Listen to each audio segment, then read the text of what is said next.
What's going on, guys? It's Greg here, aka NYPrepper. It is Friday, July 25th, 2025, and I have an emergency alert to share with you guys. Right now it is 17:07 Eastern Time here in the United States, and we have some major breaking news coming in from Asia and Eastern Europe. So apparently Russia and North Korea are about to finalize an agreement for Russia to deploy some of their Sarmat Icbm's in North Korea. This is huge news, and this would be done to counter the US deploying B-61s in the UK again. So if you haven't been following my channel for the last week or so, the US has been moving B-61 nuclear gravity bombs to the UK, to RAF Lakenheath, which is where the 493rd Fighter Squadron of the U.S. Air Force is based, which is an F-35 squadron, and the F-35 was recently cleared to deliver the B-61 nuclear gravity bombs, and this is the first time in 20 years that the U.S. has deployed nukes into the UK, and now Russia is going to be deploying their RS-28 Sarmats in North Korea. This is very, very serious, and it would give North Korea and Russia the capability of striking some critical bases that the US has in the Asia-Pacific region, including Okinawa, Guam, and also other bases in the region, including Australia, even Diego Garcia. Okay, so this is very, very serious. Also, we have some major breaking news coming in from Serbia. Serbia plans to move all of its gold reserves to its own territory for safety in the case of a crisis, making it the first European country not to store gold abroad. Okay, so Serbia is bringing all of its gold into its territory. You know why that is? Because the Serbian president is not a dummy, and he's friends with Putin, and he probably senses that something big is about to happen between Russia and NATO, a war, and they want all their gold in their territory in the event of an outbreak of a war. So this is very, very serious and an indication that war is imminent. And the Department of Justice reportedly has over 100,000 pages of material related to Epstein that it reviewed at least 4 times, including once to flag any references to Trump and other prominent figures, but decided not to release. Okay, so the Department of Justice under Trump reviewed over 100,000 pages of Epstein files at least 4 times, and at least one time to make sure that Trump wasn't in them. But we're now hearing from the Wall Street Journal that Trump does appear in the files multiple times.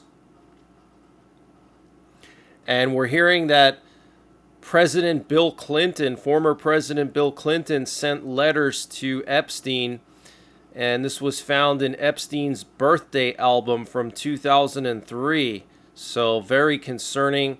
And China started live fire amphibious drills across the strait from Taiwan in the coastal waters of southern Fujian.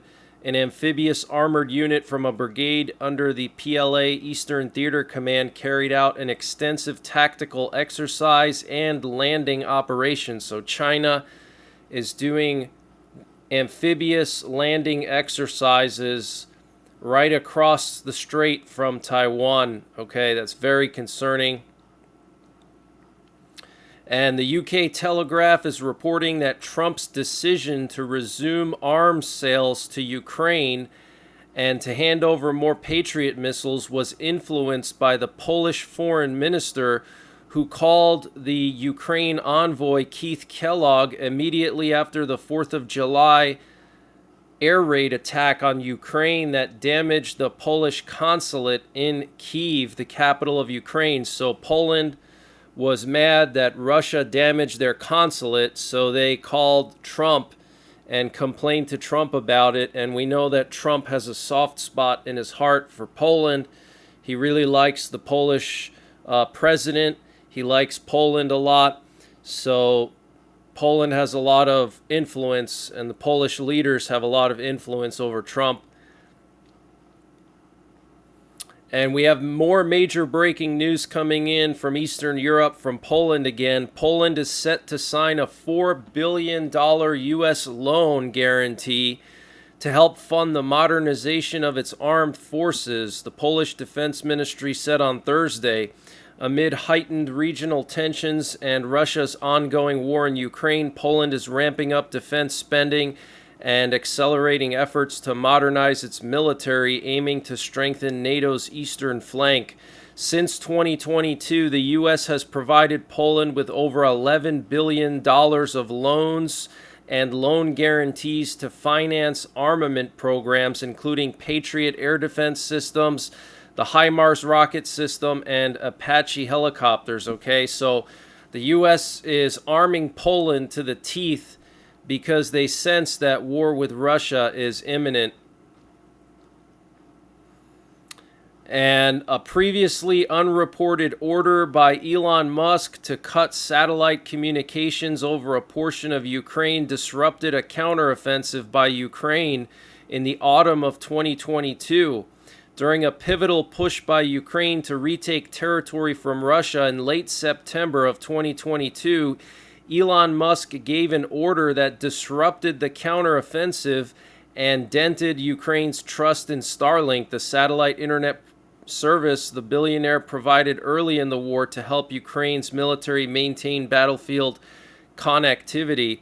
According to 3 people familiar with the command, Musk told a senior engineer at the California offices of SpaceX, the Musk venture that controls Starlink, to cut coverage in areas including Kherson, a strategic region north of the Black Sea that Ukraine was trying to reclaim.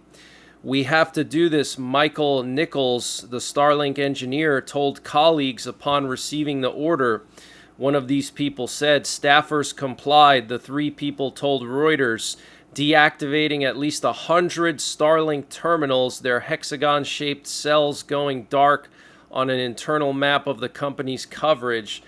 Wow, so this is huge news, guys. For some reason, Elon Musk cut Starlink connections to Ukraine in late 2022 during one of Ukraine's first counteroffensives to try to retake the Kherson area. So this is very, very concerning. And I wanted to update you guys on the situation with Thailand and Cambodia. So it looks like Thailand and Cambodia are basically at a full state of war, and the Thailand army has urged all civilians to stay 10 to 15 kilometers away from the border with Cambodia. And they're saying that the reason why is because Cambodia is firing grads and mortars at civilian areas. And the Thai acting prime minister says escalation and progression of military exchanges with Cambodia is moving towards war. Thailand reported that the number of civilians evacuated from its border with Cambodia climbed to 138,000 on Friday. Wow. And last night there were reports of a tank battle between Cambodia and Thailand near Pria Vahir, and clashes have escalated from 7 to 10 points along the Thailand-Cambodia border. The situation has not yet reached the level of a declaration of war, said Thailand's Emergency Council. And Russia is said to be extremely worried about the potential for a large-scale conflict to break out in Southeast Asia as clashes between Cambodia and Thailand continued into Friday. The Foreign Ministry spokeswoman Maria Zakharova said the Russian side expresses concern over the escalation of conflict and calls on the parties to exercise restraint and establish a dialogue to resolve the Thai-Cambodian differences by peaceful means. The Foreign Ministry has further told its citizens to remain vigilant in both Cambodia and Thailand. And the Chinese Foreign Ministry stated they are deeply concerned about the current situation on the border between Cambodia and Thailand, adding that they hope the conflict can be resolved through dialogue and consultations. Guys, China has a huge base in Cambodia, okay, big naval base that they've been building, which gives them access to the South China Sea and the Gulf of Thailand, okay? So China's definitely not liking this. And Thai officials report that the Cambodian army advanced yesterday morning across the Thailand border, attempting to seize Hill 469 near Chong Bok in the Nam Yuen district before being driven off by artillery and mortar fire by the Royal Thai Army. So Cambodia tried to take territory from Thailand. That's insane. And the Thai National Police Chief ordered all units to prepare for a developing situation at the border urgently. So Thailand's National Police is on high alert. And Thailand's foreign minister says Cambodia has repeatedly violated Thai sovereignty and has shown no sincerity. We're hearing that Cambodia is deploying anti-aircraft systems along the border with Thailand. And major Thailand banks have temporarily closed 35 branches in 7 provinces near the volatile Thai-Cambodian border due to escalating clashes. The Thai Bankers Association says safety is the priority and emergency measures are in place. Wow, so 35 branches being closed in Thailand on the border of Cambodia. Absolutely insane. And we're hearing that China is going to start arming Cambodia with different types of rocket launchers. And yesterday there was a global Starlink outage, and United Airlines had to briefly shut down all their flights nationwide in the U.S. due to an emergency alarm at their Chicago operations center.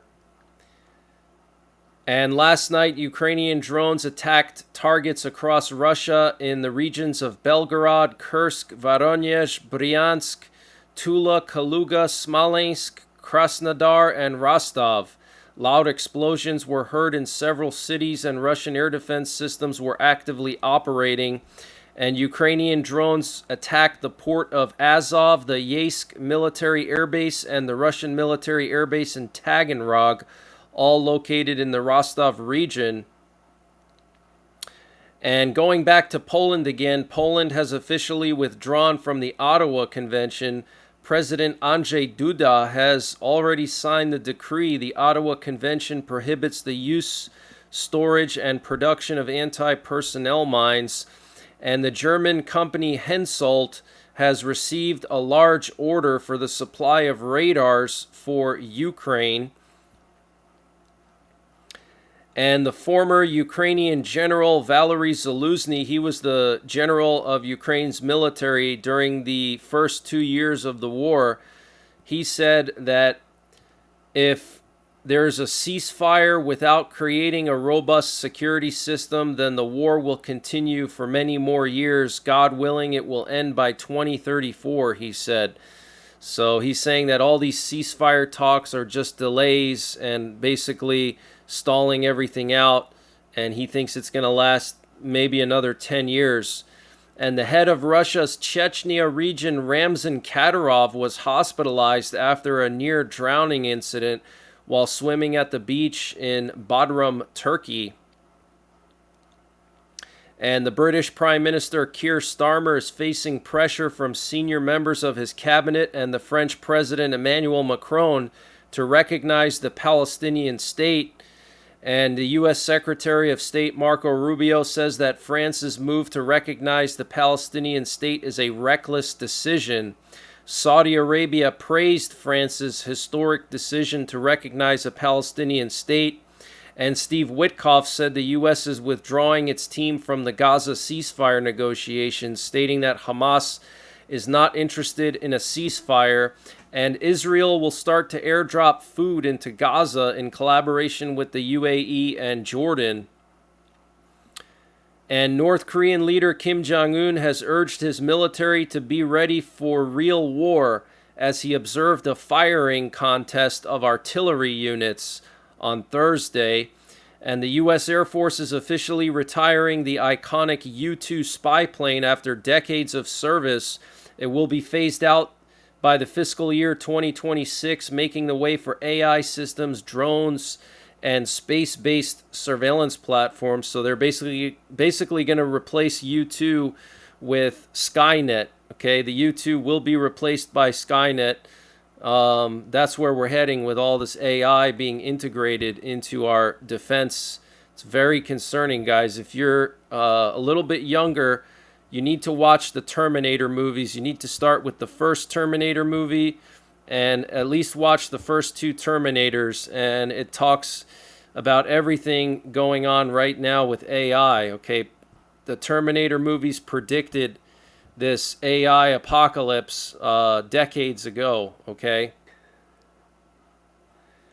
And Russia has moved additional electronic warfare equipment close to its border with Estonia. Estonian Interior Minister Igor Taro said on July 24th, according to Bloomberg, the systems deployed near the Russian town of Kingisepp, roughly 12 miles from Estonia's border, are designed to jam communications, disrupt radar systems, and assert control over the electromagnetic spectrum. And there was a magnitude 6.1 earthquake off the coast of Kamchatka in Russia. If you remember, a week ago, they had a 7.5 magnitude earthquake. And last night, we had a massive amount of reconnaissance, the second night in a row over northern Poland and the Baltics around Kaliningrad. Here you can see a U.S. rivet joint that was flying in northern Poland and off the coast of Kaliningrad. And then we also had this private recon plane flying around the Baltics here. And this was pretty crazy. This was 2 nights ago. We had 2 NATO AWACS planes. And what's very concerning is the one in northern Poland that was doing these loops here, these perfect circles, one right in the Suwalki Gap, right there. You can see it.